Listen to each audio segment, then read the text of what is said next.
Do you not believe that digital cameras, the new generation of digital cameras, are effectively duplicating the film experience? No. I agree with him 100%. No, Really? absolutely not. 3 films that I'm shooting in these 3 years. They're being shot digitally, but I have a film I'm developing based in Hong Kong, and there's no way I would shoot that digitally.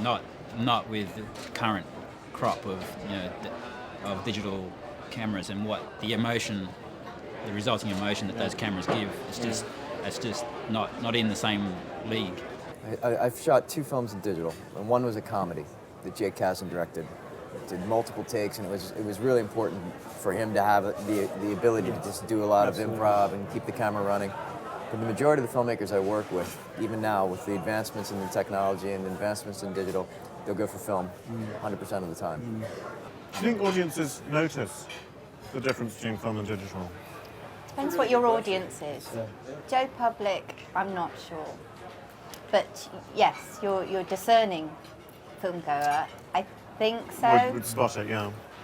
It's very interesting because actually in post-production it's one of the things that I think is going to be the next, for us obviously we work in totally digital domain now. Yeah.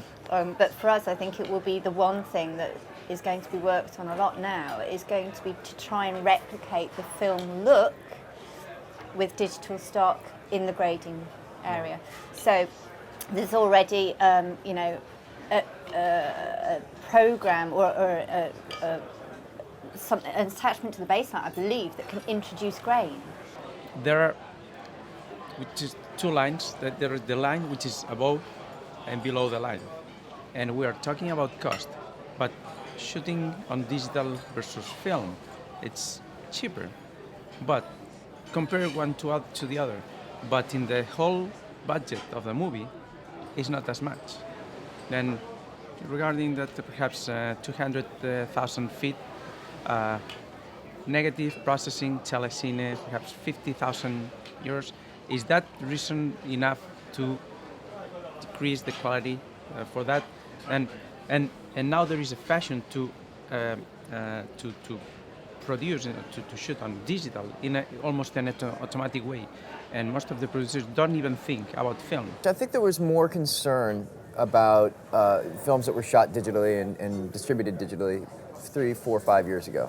But the advancements that have been made in the last 5 years have alleviated some of those concerns from a distribution level, internationally speaking. In the foreign distributors, they're very savvy because we have, with the new invention of 3D now coming into play as well, everybody wants to know what that final product is going to look like, and it's going to be digitally projected, or it's going to be, a film print, and it affects your delivery requirements. And ultimately, I think that the concern isn't what it used to be. They're feeling that the images that are shot on video are strong enough, and I think now it's more of a question of content. Does Technicolor think that 3D is around for the long term? Oh yeah. It's part of, I believe, the process. 2D, 3D, as you say, a romantic comedy or, King's Speech in 3D, there's no value. So at one point there'll be some balance. Animation, I believe it's fantastic. Animation, it's great, But then there's, we need to find the balance between what needs to be 3D. But we are, as a technical provider, we will support the format and we'll support our customers whether they decide to do 2D or 3D. So this certified 3D is a tool that protects the audience at home to watch 3D content on a wrong way. And this system goes through the movie, through the whole picture, every frame, and detects where it's out of sync, if the edges are well positioned. Then, because film on theater, everything is accepted, even on contrast, black and white, chroma, etc. But on TV, there are some limits. We know all the legalizers that must be under the vault and the. But on 3D, there is no any tool. The only tool is this one, and this is to protect that the content that the audience sees at home it will not cause headache. I involved a bit in distribution Yeah. because cinema are next to their own direct distribution. Yeah. So in the UK, I go from post-production right through to the cinema sometimes. But there is less cost in the servicing. So that's the advantage of that. And we've been servicing, so we're not having to make prints, and then get Transport them those and- physically into trucks and deliver them. A drive or a stick even is going to cinemas and moving around. And as this film is in the cinema, we've been able to keep the film in the cinema because we've been able to move it around into the cinemas that can take it whenever for that week. And so it's been very, very convenient for us to have it in that format rather than on print. Much easier. Yeah, but you're gonna pay for VPF every time you use a new Yes. screen, So which it's- is a big difference in cost. Yes. You know, Yeah. especially when you have prints that you can move from a country to another, and your cost may. Ultimately, Yeah. when everybody is digitized, though, it'll be. But you still need a key. You still need a key to manage your, to open to decrypt your file, your digital file. So. It's going to benefit distributors. No two ways about it. It's going, because they're going to save a lot of money. Ultimately, they're not going to have to transport. They're just. I think for exhibitors it's trickier, and clear. It looks like in the UK we're going to be almost completely digitised, all the commercial circuits by the middle of next year. But I think it's for the independent exhibitors. I've got a friend who owns a 5-screen cinema in London, and he's wrestling exactly with this at the moment, negotiating on installing a whole bunch of new projectors, about the cost of the VPF, how he's going to balance this out, how long the projectors are going to last. I think it's very tricky for a lot of independent exhibitors, and I think the exhibitors have the opportunity to save a little bit of money because they can save money on staffing because they won't need projectionists anymore. We're talking Black Swan.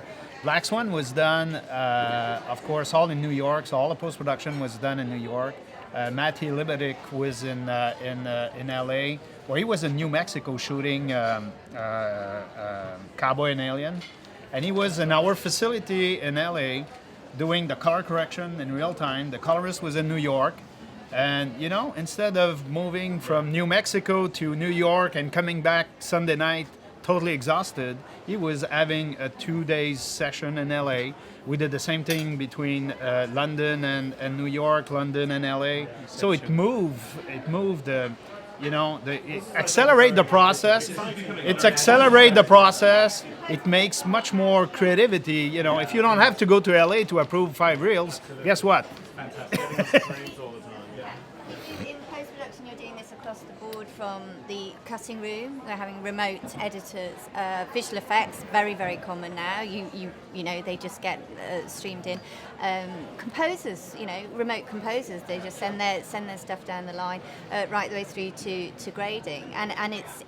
Yes, from that point of view, it's revolutionised a lot of that. You don't have to keep getting people on planes, but it doesn't replace it. There's nothing like having the person there, which is But obvious. same thing, we have tools, with iPad, you can look at your dailies now, and we have new products that are extremely secure, and it's clear that you're not going to base your color correction or, the quality of your shooting with an iPad, but at least it provide, for the executive, it provide for people some collaborative tools and getting more, especially you shoot in the US, you're here and you can get access in the morning to your dailies. Thank you. I hope you all enjoyed yourselves. Very nice lunch. It was meant to be fun. It was fun.